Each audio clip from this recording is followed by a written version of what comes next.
Assalamualaikum warahmatullahi wabarakatuh. Salam Om Swastiastu, Namo Buddhaya, Salam Kebajikan. Perkenalkan, nama saya Alfi Sahrina. Saya merupakan salah satu dosen dari Departemen Geografi, Program Studi S1 Pendidikan Geografi Fakultas Ilmu Sosial Universitas Negeri Malang. Salah satu tugas pokok dosen adalah Tridharma Perguruan Tinggi, yaitu pendidikan, pengajaran, penelitian, dan pengabdian kepada masyarakat. Pada pendidikan dan pengajaran, salah satu mata kuliah yang saya ampu adalah Perencanaan Pembelajaran Geografi dengan kode mata kuliah PGUM 6031. Mata kuliah ini merupakan mata kuliah keilmuan dan keahlian dengan bobot SKS 3. Adapun mata kuliah ini ditempuh pada semester 3. Mata kuliah Perencanaan Pembelajaran Geografi memiliki 3 capaian pembelajaran mata kuliah. Yang pertama, memiliki kemampuan menjelaskan konsep, prinsip, dan kaidah pembelajaran geografi yang implementatif dan berkualitas secara mandiri sesuai dengan kurikulum yang berlaku. Kedua, memiliki keterampilan menerapkan konsep, prinsip, dan kaidah untuk merancang atau merencanakan pembelajaran geografi yang implementatif dan berkualitas secara mandiri sesuai dengan kurikulum yang berlaku.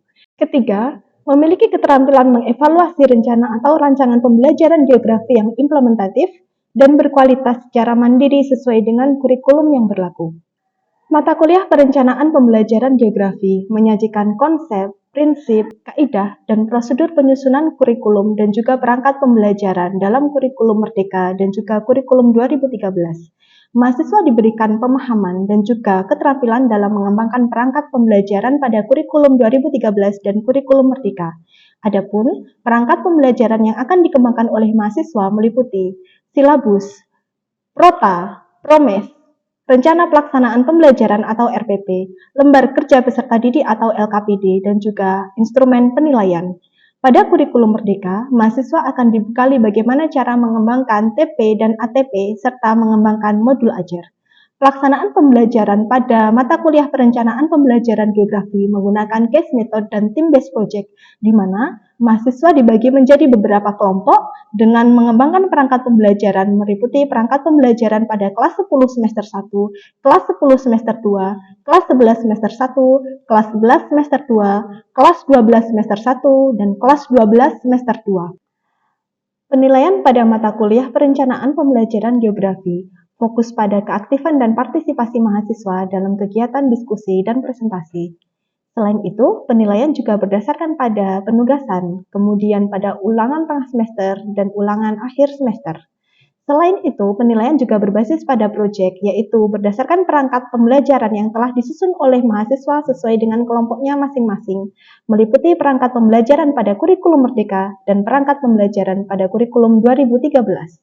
Adapun satuan acara perkuliahan mata kuliah Perencanaan Pembelajaran Geografi dijabarkan sebagai berikut. Pada pertemuan pertama, mahasiswa diberikan orientasi terkait dengan mata kuliah Perencanaan Pembelajaran Geografi yang akan dilakukan selama 16 kali pertemuan ke depan.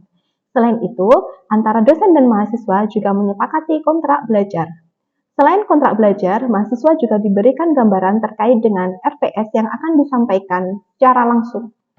Pada pertemuan kedua dan ketiga, mahasiswa mempelajari terkait dengan landasan filosofis dan pendekatan kurikulum mulai dari kurikulum berbasis kompetensi, kurikulum tingkat satuan pendidikan, kurikulum Merdeka, serta kurikulum 2013. Pada pertemuan keempat, mahasiswa diberikan materi terkait dengan konsep dan juga prosedur penyusunan silabus. Pada pertemuan keempat pula, mahasiswa juga melakukan praktek dalam penyusunan silabus pembelajaran geografi.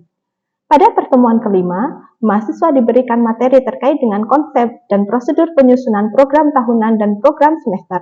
Selain itu, mahasiswa juga diberikan keterampilan dalam menyusun program tahunan dan program semester. Pada pertemuan keenam, mahasiswa diberikan konsep dan prosedur penyusunan rencana pelaksanaan pembelajaran pada kurikulum 2013. Selain itu, mahasiswa juga langsung mempraktekkan penyusunan rencana pelaksanaan pembelajaran pada kurikulum 2013 secara berkelompok. Selanjutnya, pada pertemuan ke-7, mahasiswa menyusun LKPD atau lembar kerja peserta didik pada kurikulum 2013. Mahasiswa juga menyusun LKPD secara berkelompok sesuai dengan kelompok yang telah dibentuk sebelumnya.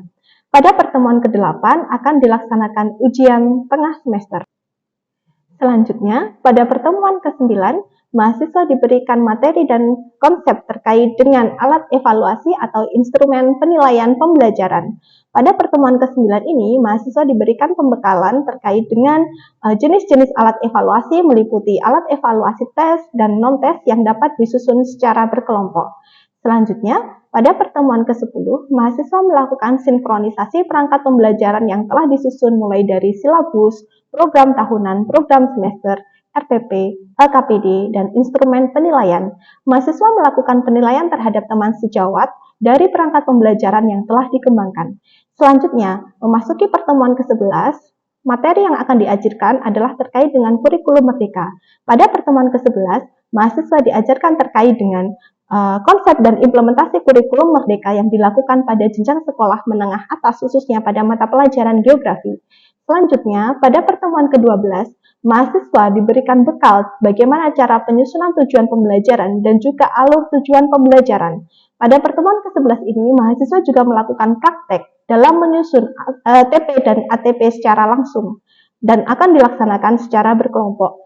Selanjutnya, pada pertemuan ke-13, mahasiswa diberikan materi terkait dengan konsep dan prosedur serta menyusun modul ajar pada kurikulum merdeka. Selanjutnya, pada pertemuan ke-14, mahasiswa diberikan kesempatan untuk melakukan finalisasi dari perangkat pembelajaran yang akan disusun atau yang telah disusun pada kurikulum merdeka. Selanjutnya, pada pertemuan ke-15, mahasiswa akan melakukan sinkronisasi terhadap perangkat pembelajaran yang telah disusun. Perangkat pembelajaran ini meliputi perangkat pembelajaran pada kurikulum merdeka.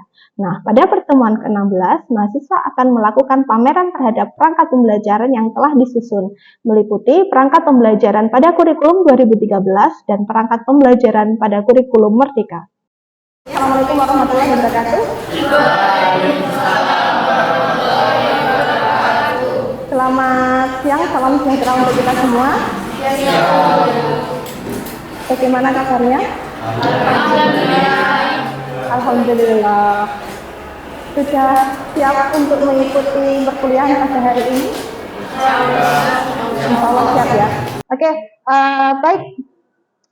Hari ini adalah pertemuan keempat dan apabila kita melihat rencana pelaksanaan pembelajaran yang sudah saya sampaikan di depan, agendanya hari ini adalah membahas terkait dengan silabus seperti itu. Nah, mungkin di pertemuan sebelumnya saudara sudah mengkaji terkait dengan pendekatan filosofis pada kurikulum tertentu ya, yang sudah kita bahas pada minggu kemarin. Begitu. Jadi pada minggu kemarin saudara sudah mempelajari dan mengkaji bersama-sama terkait dengan pendekatan filosofis pada masing-masing kurikulum. Nah, ada kurikulum berbasis kehidupan, ada kurikulum berbasis kompetensi ya, atau KTK pada jenjang SMA tahun 2004 sampai dengan 2006. Kemudian dilanjutkan dengan ada kurikulum KTSP. Kemudian ada kurikulum 2013 atau K13 yang mulai diterapkan pada tahun 2013 dan saat ini yang sedang berkembang adalah kurikulum merdeka begitu. Nah, untuk hari ini kita akan membahas lebih detail terkait dengan silabus pembelajaran seperti itu. Nah, mungkin saudara kemarin juga sudah sempat membaca-baca silabus itu seperti apa, modelnya bagaimana, komponennya apa saja, dan lain sebagainya. Nah, hari ini kita akan mempelajari secara lebih detail konsep silabus itu seperti apa, termasuk sampai dengan nanti praktik penyusunannya. Jadi hari ini harapannya saudara bisa mengetahui dan juga bisa memahami konsep dan prosedur penyusunan silabus dengan benar, kemudian juga bisa mempraktekkan bagaimana cara menyusun silabus pembelajaran geografi khususnya.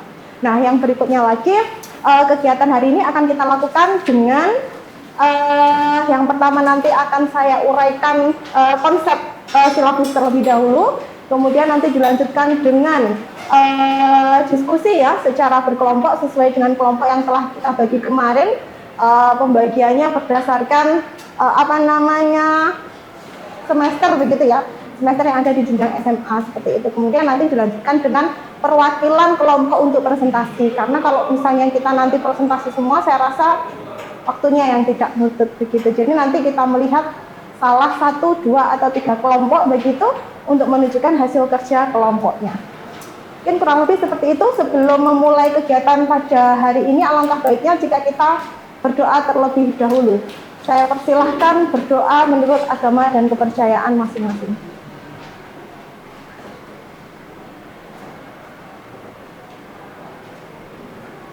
Berdoa selesai.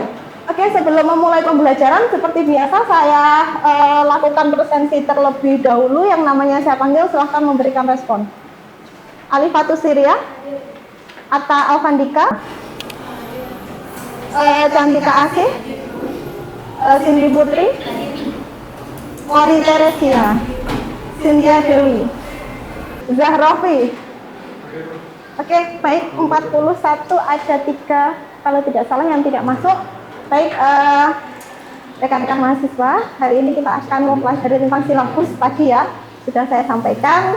Mungkin secara konsep saya jelaskan terlebih dahulu, meskipun kemarin mungkin saudara sudah membaca materi yang ada di sekejap, tetapi saya berikan penguatan terlebih dahulu sehingga nanti ketika pemantapan pada saat diskusi kelompok bisa menjadi perhatian sebelum nanti dipresentasikan.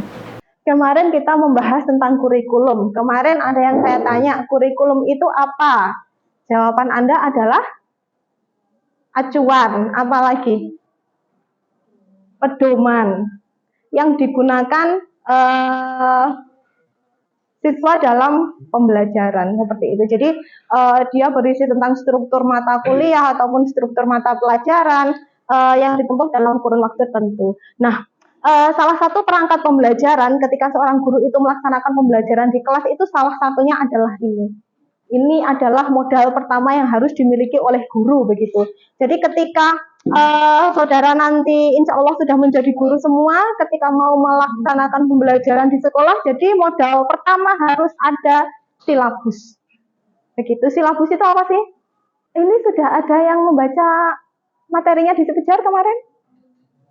Sudah. Siapa yang sudah? Oke, Mbak Kori. Silabus pembelajaran itu dalam rencana pembelajaran yang disusun oleh tenaga pendidik untuk disampaikan nanti kepada siswa ataupun siswinya, Ibu. Dan silabus ini terdiri atas materi yang akan dibahas dalam pembelajaran dan juga apa-apa saja yang menjadi konsep penilaiannya. Oke, jadi acuan yang digunakan seorang guru dalam melaksanakan pembelajaran selama berapa semester? Selama 1 semester. Jadi silabus itu dia per semester munculnya, dan itu biasanya muncul di awal pembelajaran seperti itu. Jadi ketika tahun ajaran baru atau misalnya pergantian semester begitu, itu nanti pasti akan muncul silabus pembelajaran geografi kelas 10 semester 1, kelas 10 semester 2, kelas 11 semester 1 dan seterusnya sampai dengan kelas 12 semester 2 begitu. Nah, sekarang coba kita lihat. Nah, ini ya. Kalau tadi Mbak Uyun jawabannya sangat singkat sekali, silabus adalah rancangan pembelajaran seperti itu. Nah, sekarang coba saudara lihat pada tayangan yang pertama. Silabus merupakan rencana pembelajaran yang dibuat berdasarkan standar kompetensi, kemudian materi pokok, kegiatan pembelajaran, indikator, penilaian, sumber belajar, dan lain sebagainya. Jadi nanti secara garis besar silabus itu akan menunjukkan kompetensi intinya apa, kompetensi dasarnya apa, indikatornya apa, kegiatan pembelajaran yang akan dilakukan bagaimana, materinya apa saja, sumber belajar apa, termasuk sampai dengan penilaian. Nah, nanti silabus ini nanti akan saudara jabarkan lebih detail lagi menjadi RPP. Apa itu RPP? Rencana pelaksanaan pembelajaran. Nah, seperti itu. Jadi nanti silabus ini akan Anda jabarkan lebih detail lagi menjadi RPP. Teknologi, pedagogi, and content knowledge. Nah, teknologi itu menjadi satu poin seperti itu. Jadi memanfaatkan teknologi informasi dan komunikasi itu menjadi penting untuk pembelajaran abad 21. Kemudian memfasilitasi pengembangan potensi peserta didik. Nah, potensi pengembangan potensi peserta didik itu sangat bermacam-macam. Potensi peserta didik itu tidak hanya di akademik, tapi juga non-akademik. Jadi ini nanti terkait dengan minat, bakat, dan lain sebagainya. Jadi potensinya ada di mana, apakah akademik atau tidak, atau non-akademik seperti itu. Nah itu nanti yang perlu digali dan dikembangkan. Berkomunikasi secara efektif, santun, dan empatik. Nah, ini juga menjadi salah satu kompetensi pedagogik yang harus dimiliki guru. Mampu berkomunikasi dengan baik, mampu berkomunikasi dengan santun, seperti itu menjadi salah satu kompetensi yang harus dimiliki oleh guru, kompetensi pedagogik. Kemudian yang berikutnya lagi, menyelenggarakan penilaian dan evaluasi proses hasil belajar. Jadi saat ini kan penilaian itu sudah tidak terbatas pada hasil saja, tetapi proses itu juga menjadi suatu penilaian tersendiri. Ketika penilaian hasil belajar dalam bentuk kognitif, itu guru bisa melakukan dengan tes, karena berhubungan dengan pengetahuan.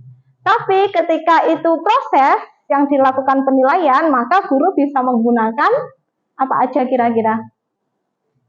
Saya mau melakukan penilaian proses pembelajaran di kelas ini. Proses ya ini ya yang kita bicarakan. Kira-kira apa aja yang bisa dilakukan atau instrumen apa aja yang bisa digunakan untuk menilai proses itu? Diskusi proses kegiatannya, apa kegiatan pembelajarannya diskusi. Tapi instrumen itu alat penilaiannya. Kira-kira apa yang bisa saya gunakan untuk menilai proses yang Anda lakukan? Jadi ketika saya mau melakukan pengamatan terhadap aktivitas yang Anda lakukan, aktivitas diskusi, presentasi, atau yang lainnya, saya harus membawa lembar observasi atau lembar pengamatan, karena saya mengamati. Mengamati apa? Mengamati proses. Proses yang diamati apa? Aktivitas yang Anda lakukan itu apa? Begitu.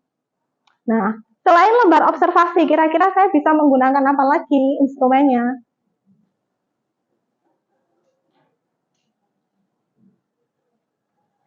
Catatan lapangan, bisa juga ya, karena ini saudara evaluasi hasil belajar, evaluasi hasil belajar, perencanaan, yang satunya apa? Belajar pembelajaran, apalagi yang strategi ya, strategi sekarang. Nah, satu waktu tuh. Jadi mungkin belum tahu mana instrumen tes, mana instrumen non tes. Ya. Kalau instrumen tes jelas ya, sudah pernah mengerjakan semua, saya yakin. Tidak ada yang tidak pernah mengerjakan instrumen tes. Mulai dari pilihan ganda. Ada yang tidak pernah mengerjakan pilihan ganda tesnya? Tidak ada ya, sudah pernah pilihan ganda. Kemudian esai. Esai itu ada dua, esai jawaban singkat. Pernah mengerjakan esai jawaban singkat? Pernah. Esai jawaban singkat itu yang gimana? Yang titik-titiknya sedikit. Jawabannya singkat, yang jawabannya singkat ya. Yang titik-titiknya sedikit, yang jawabannya singkat. Udah, itu berarti soal objektif jawaban singkat begitu. Kemudian ada esai jawaban bebas. Nah, misalnya seperti itu. Jadi yang jawabannya banyak atau yang titik-titiknya berbaris-baris. Nah, itu berarti jawabannya bebas itu ya. Oke, itu kalau tes menggunakan digunakan untuk mengukur kognitif. Tapi kalau misalnya bukan kognitif yang kita ukur, berarti ya menggunakan itu tadi, lembar observasi, catatan lapangan, angket, kuesioner, dan lain sebagainya. Nanti kita bahas berikutnya. Oke, yang berikutnya melakukan tindakan efektif untuk peningkatan kualitas pembelajaran. Jadi itu nanti sebenarnya terkait dengan hasil evaluasi yang dilakukan, harus seperti apa proses peningkatan kualitas pembelajarannya dan lain sebagainya. Yang kedua terkait dengan kompetensi kepribadian. Jadi kompetensi kepribadian ini ada beberapa. Yang pertama, kepribadian yang stabil dan mantap. Nah, stabil dan mantap itu yang seperti apa ya? Yang gimana menurut Anda? Kepribadian saya sudah stabil dan sudah mantap. Ini terkait dengan kompetensi kepribadian. Kemudian kepribadian yang dewasa, termasuk sifat mandiri dalam melakukan tindakan, kepribadian yang arif, keterbukaan dalam proses berpikir, kepribadian yang berwibawa, pengaruh positif yang disegani, memiliki akhlak mulia dalam dan menjadi teladan. Jadi bertindak sesuai dengan aturan yang berlaku. Jadi selain kompetensi pedagogik juga ada kompetensi kepribadian yang harus dimiliki oleh seorang guru. Seperti itu ketika nanti mengembangkan sebuah silabus.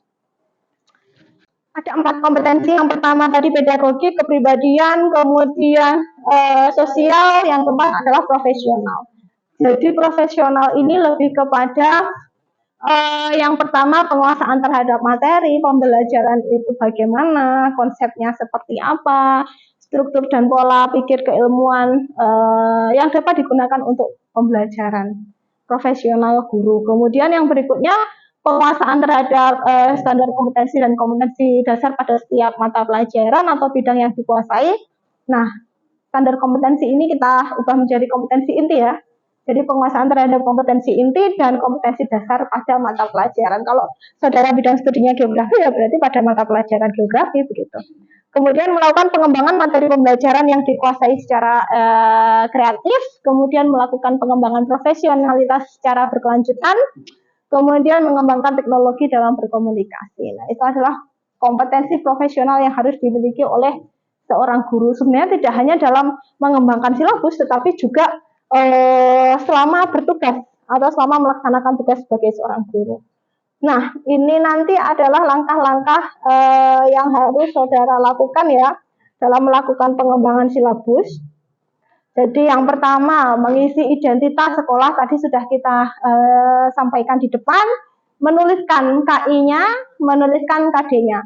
KI dan KD saudara tidak perlu berpikir karena tinggal mengambil atau tinggal copy begitu. Tapi kalau indikator harus berpikir nih, tidak boleh indikator itu hanya langsung mengambil karena penulisan indikator itu pasti disesuaikan dengan karakteristik dari siswanya, disesuaikan dengan karakteristik sekolahnya dan seterusnya.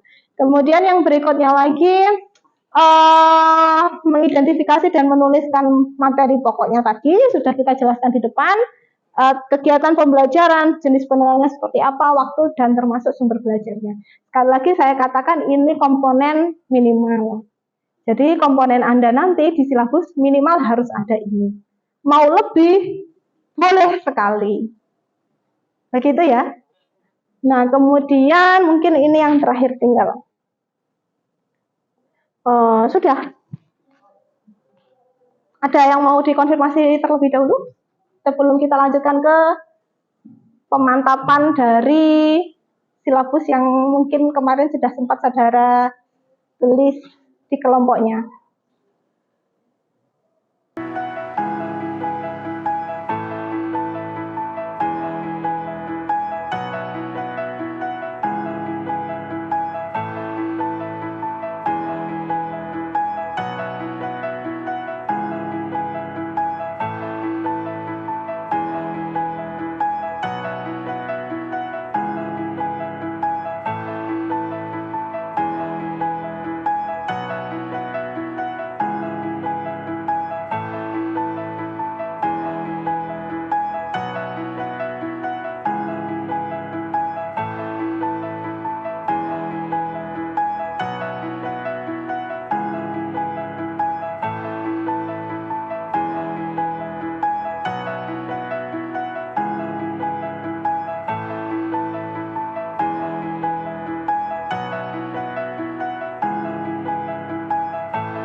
Silabus kami terdiri dari kompetensi inti. Yang pertama, menghayati dan mengamalkan ajaran agama yang dianutnya. Yang kedua, dan seterusnya bisa dibaca sendiri daripada lama-lama. Dan yang selanjutnya itu ada kompetensi dasar, memahami kondisi wilayah dan posisi strategis Indonesia sebagai poros maritim dunia. Adapun materi-materi pembelajaran yang akan kami bahas pada semester 1 ini seperti di atas. Itu apabila ada koreksi, silakan mengemukakan pendapatnya. Indikator pencapaiannya, memahami letak, luas, dan batas wilayah Indonesia 3.11. Yang kedua 3.1.2, menganalisis karakteristik wilayah daratan dan perairan Indonesia. 3.1.3, mengidentifikasi perkembangan jalur transportasi dan perdagangan internasional di Indonesia. Sampai sini ada yang ingin ditanyakan nggak? Oh, sampai dalam dulu. Oh, sampai Sampai kolom paling terakhir. oh, iya. Kolom selanjutnya aja ya, soalnya bisa dilihat sendiri daripada saya bacakan. Kegiatan pembelajarannya itu ada mengamati letak geografis Indonesia melalui peta dunia. Yang kedua, berdiskusi tentang letak dan posisi geografis Indonesia dan kaitannya dengan poros maritim dunia.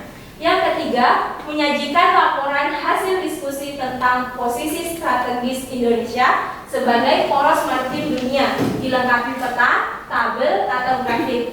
Untuk alokasi waktunya itu akan dijelaskan oleh Zahra. Jam yang kita ambil per minggu ini, hasilnya itu ada 12, 15, 15, dan 15.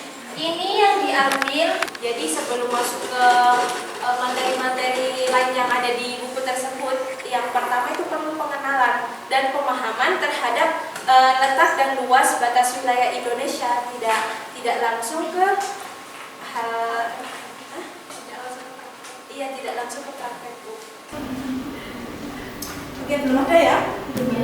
Oke, kalau belum ada, saya ingin satu mahasiswa menyimpulkan pertemuan kita pada hari ini.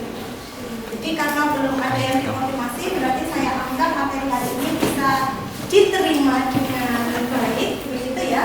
Nah, oleh karena itu mohon satu atau dua mahasiswa menyampaikan kesimpulan dari pembelajaran pada sore hari ini. Dalam silabus menghasilkan RPP, yaitu rencana pelaksanaan pembelajaran. Selanjutnya itu tentang komponen silabus. Komponen silabus ini ada kompetensi inti. Nah, kompetensi inti ini berdasar pada 4 KI. Di dalam kompetensi ini ada 4 KI di dalamnya. Oke, kalau misalnya sudah paham, berarti untuk pertemuan hari ini saya anggap bisa diterima dan semuanya sudah bisa memahami dengan baik. Kemudian selanjutnya tindak lanjutnya adalah saudara melakukan perbaikan dari silabus yang sudah dikembangkan oleh kelompoknya masing-masing. Jadi nanti berdasarkan presentasi yang dilakukan oleh kelompok 3 tadi kan kurang lebih sudah ada gambaran ya. Oh, saya perlu memperbaiki di bagian yang mana, saya perlu memperbaiki di bagian yang mana, sehingga nanti akan menjadi sebuah silabus yang bisa dibaca dengan mudah, baik itu oleh penyusun silabus ataupun mungkin nanti oleh orang lain yang membaca silabus saudara. Jadi mungkin itu saja untuk hari ini. Beberapa kesimpulan tadi sudah disampaikan oleh Mbak Liza, Mbak Dauda, dan Mas Danda. Untuk hari ini saya anggap selesai, bisa kita akhiri. Kurang lebihnya saya mohon maaf. Selamat melanjutkan aktivitas, semoga sehat selalu. Wassalamualaikum warahmatullahi wabarakatuh.